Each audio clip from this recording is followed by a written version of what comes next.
Eric, muito obrigado pela presença aqui no Poder Expresso, mais uma vez. A gente hoje, mais uma vez, está antecipando a participação do Eric aqui, mas eu já começo perguntando, Eric, o seguinte. Primeiro, onde você está? Você não está nos Estados Unidos?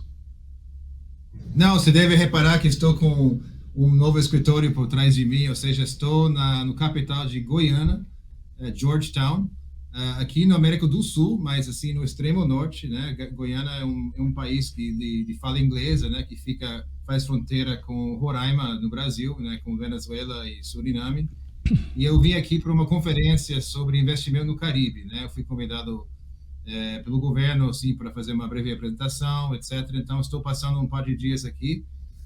E eu só digo isso só para me desculpar, porque aqui, sabe, aquela cultura caribenha, e mesmo que não sendo carnaval, você escuta, assim, a trilha elétrica passando, assim, na rua. Então, se você ouvir isso, é por isso.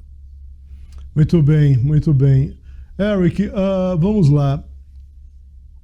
Tudo indica que o Biden vai desistir.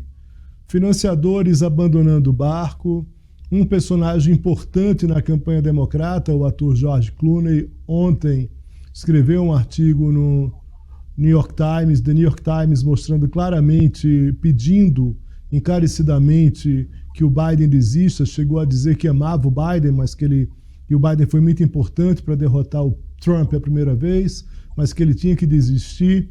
Hoje, mais uma vez, acabei de ler um artigo da The Economist falando mais uma vez da fuga dos doadores. Qual é o prazo para que essa desistência ocorra? Porque tudo leva a crer que não teremos Biden nessa corrida. Por que está demorando tanto, Eric? Olha, eu tive uma informação, eu não acho que é uma informação sigilosa, mas nessa conferência que eu vi aqui na Goiânia, uma das personagens que veio aqui era a ex-primeira-dama da Inglaterra, a Cheryl Blair, a mulher do Tony Blair. E aí ela convidou com ela um grande doador do Partido Democrata, que um conhecido meu, conheço ele há mais de 25 anos, é um grande doador do partido, e ele me explicou o seguinte, que a ideia, na verdade, é esticar essa candidatura do Biden o máximo possível, de tal forma que seja impossível ter qualquer candidato que não seja a Kamala. O que o estabelecimento democrata mais teme é que, se o Biden desistir de uma forma não muito bem coreografada, não muito bem pensada, que isso pode criar uma situação que haja oportunidades para inserir novos nomes. Isso seria muito ruim para o partido, e todos eles estão querendo que a Kamala continue com a campanha. Então, basicamente, esticando isso mais algumas semanas, ele me disse, isso pode criar uma situação que não tem mais como não ser a própria Kamala. Então, o que eles estão pensando? Que vai ter o que chama de votação nominal, uma chamada entre os delegados do partido virtual, que iria ocorrer entre o dia 1 a 5 de agosto, e nessa chamada eles iriam nomear o Biden, assim, não oficialmente, mas antes da convenção, e nessa chamada o Biden iria desistir da presidência, da candidatura para presidente, e iria dizer que ele está dando o aval dele para a Kamala Harris para ser a representante do Partido Democrata, de tal forma que aí facilita a transferência de todo esse apoio para Kamala Harris, e não deixar muito espaço para ter um outro nome na jogada. Então, o que mais teme é que tenha uma convenção aberta, que seria uma briga de foice, em que há 3, 4, 5 nomes, todo mundo disputando para isso, e aí eles temem também que, em uma convenção aberta, talvez a própria Kamala não ganhe, e isso seria muito ruim, porque aí você teria um novo candidato que não seja a Kamala, todo mundo que apoiava a Kamala, seja mulheres, seja o bloco dos negros nos Estados Unidos, seja pessoas que sempre acharam que o Biden e a Kamala ia ser o conjunto certo, que iriam ficar muito desapontados. Então, estão querendo evitar toda essa bafafá, toda essa muvuca, e aí criar uma transição mais tranquila. E, portanto, vão tentar esticar esse processo pelo menos mais umas 2 semanas. É justamente isso que eu ia perguntar, esse prazo que se pode esticar esse processo. Diria, Eric, que tão importante quanto as suas informações aqui no Poder Expresso, também é o uso de expressões brasileiras. Você volta a falar de muvuca e agora você falou em briga de foice, que são expressões tipicamente brasileiras. Eu costumo falar isso por quê? E Porque bafafá, viu? e bafafá. É importante isso, a gente falar sobre isso, para mostrar claramente aqui um interlocutor, um observador da corrida norte-americana que tem claramente ali uma experiência e uma vivência no Brasil. Eric, sobre essa questão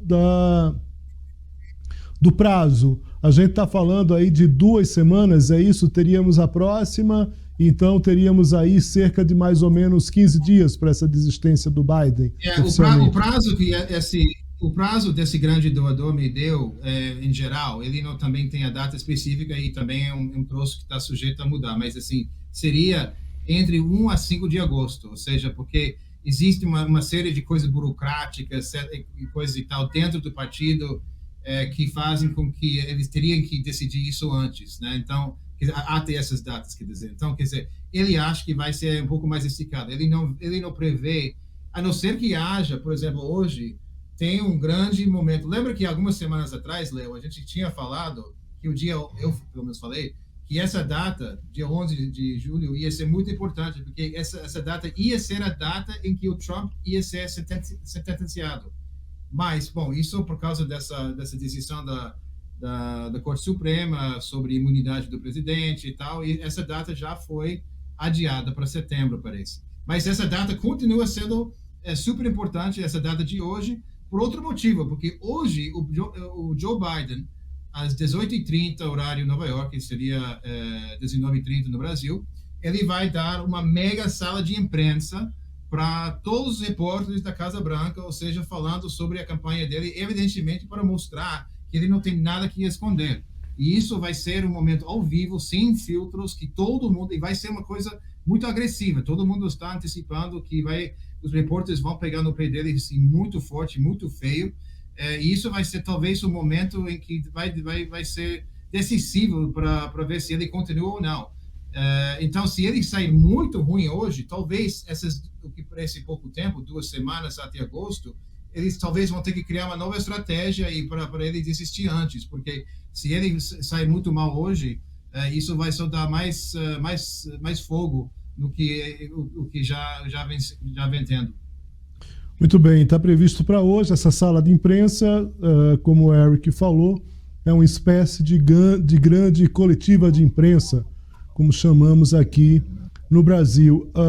Eric, outra coisa que a gente também tem que pensar, e eu falei aqui no início, é essa questão dos doadores. Ontem, o ator George Clooney, que é uma pessoa importante dentro do Partido Democratas, é um ator com filmes conhecidos aqui no Brasil também, pediu ao Biden, implorou para que o Biden desista, disse que amava o Biden, mas que chegou a hora dele jogar a toalha, enfim.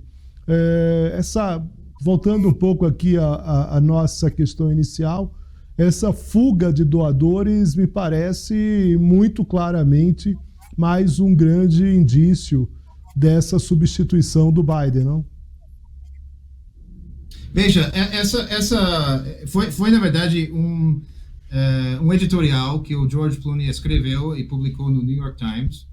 E eu quero que todo mundo no Brasil perceba o seguinte: o George Clooney falando que ele está pedindo para o Biden desistir, isso é muito mais do que, não sei, escolha o ator mais famoso do Brasil, etc., e falando uma coisa da política. Não é a mesma coisa. Por quê? O George Clooney, praticamente a carreira toda dele, desde que ele ficou famoso, ele é conhecido como um grande patriota, ou seja, um grande doador, grande membro do Partido Democrata. Todo ano ele faz eventos e galas na casa dele, na Califórnia, convida todas as celebridades de Hollywood para arrecadar dinheiro para o partido.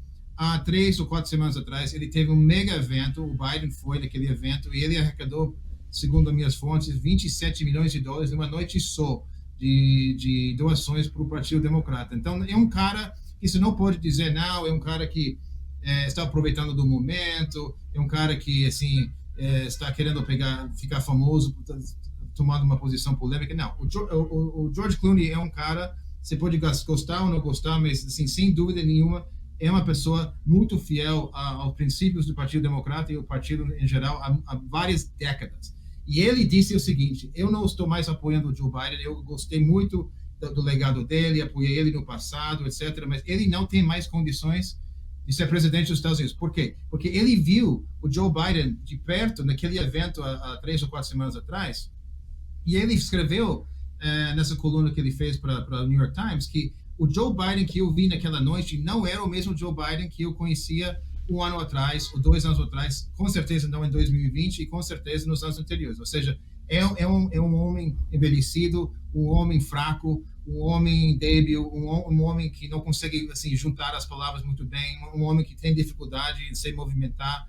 Ou seja, então por isso ele está basicamente detonando os próprios argumentos que o pessoal do Biden vem insistindo, que no debate não, ele tinha um resfriado, ele estava cansado, tinha acabado de voltar da Europa, que na verdade ele tinha voltado há mais de uma semana e meia atrás. Mas, enfim, que está dizendo, não foi uma coisa insólita, uma coisa assim, foi uma noite ruim, sim, senhora, mas não foi nada assim demais.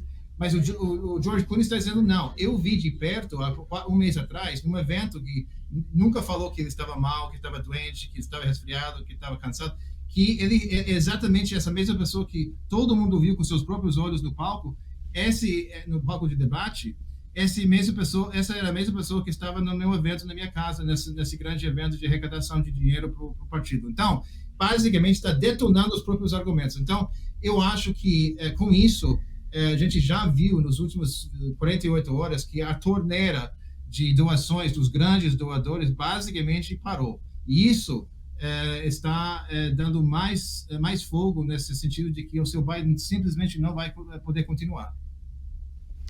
Muito bem. Eric, outro ponto também que tem chamado a atenção, a gente já falou sobre isso anteriormente, é esse silêncio estratégico e inteligente do Donald Trump. Já falei aqui, tem um ditado que aqui no Brasil a gente trata da seguinte forma: quando o seu adversário estiver se enrolando, por favor, não a atrapalhe. Deixe que ele se enrole ainda mais. Claro que esse movimento do Trump tem 2 motivos, 2 pontas estratégicas. A primeira, muito claramente, é que se o desgaste do Biden é grande e se o Biden continua na corrida, isso é pior para o Biden. Ao mesmo tempo, se o Trump ataca o Biden justamente por essa questão da dificuldade dele em relação à idade, ele pode primeiro ser acusado de etarismo, de um preconceito contra velhos. Ele também não é não é uma pessoa nova, tem apenas 3 anos a menos do que o Biden, mas principalmente ele também pode acelerar essa substituição do Biden para um outro candidato que o acabe atrapalhando nessa corrida eleitoral. De toda sorte, seja por uma ou outra estratégia, ou pelas 2 estratégias em conjunto, o Trump, esse silêncio do Trump é extremamente estratégico e aparentemente tem dado certo. Queria que você comentasse um pouco sobre isso. Veja, deve ter sido muito difícil o Trump, porque ficar sossegado e quietinho as últimas 2 semanas, mas ele está sendo super bem assessorado para não se meter muito. Ele está fazendo os eventos deles, mas, ou seja, não estão tentando criar muito muvuco no lado deles, porque eles sabem que agora toda a imprensa americana está focada na campanha do Biden, se essa questão que a gente vem falando sobre o Biden se vai continuar ou se vai desistir. Então, eles não estão se metendo nisso, e isso está sendo super bom para ele, né?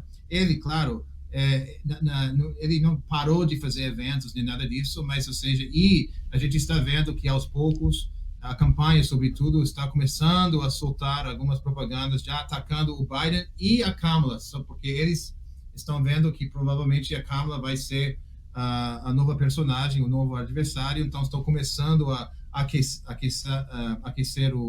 a máquina de ataque contra a Kamala também.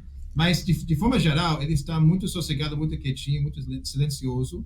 E isso é uma estratégia boa, porque enquanto o Biden está sendo julgado dessa forma no foro público, ou seja, o Trump não tem nada que ganhar. Agora, isso tudo, querendo ou não, isso vai mudar daqui a 4 dias, porque no dia 15 de julho, semana que vem, já começa o Congresso, a Convenção Republicana, em que vão nomear formalmente o Trump como o candidato do Partido Republicano. E a notícia, isso todo mundo já sabe que vai acontecer, mas a grande notícia que vai acontecer entre hoje e o final da convenção, provavelmente o Trump gosta de fazer um grande show de tudo, então com certeza vai ser assim uma coisa bem pensada, mas, ou seja, ele vai anunciar, Léo, o nome do vice dele, e todo mundo, ninguém sabe quem vai ser, ou seja, como eu já tenho falado aqui, eu especulo que vai ser talvez o J.D. Vance, mas também pode ser o governador, o J.D. Vance é um senador de Ohio, do estado de Ohio,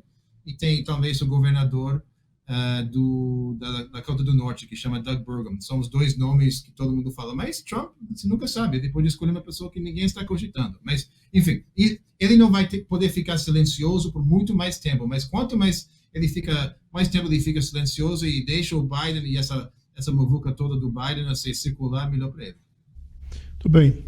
Eric, muito obrigado, Eric. A gente hoje antecipou a participação do Eric, que geralmente é na sexta-feira, mas amanhã Eric vai ter uma viagem de volta para os Estados Unidos.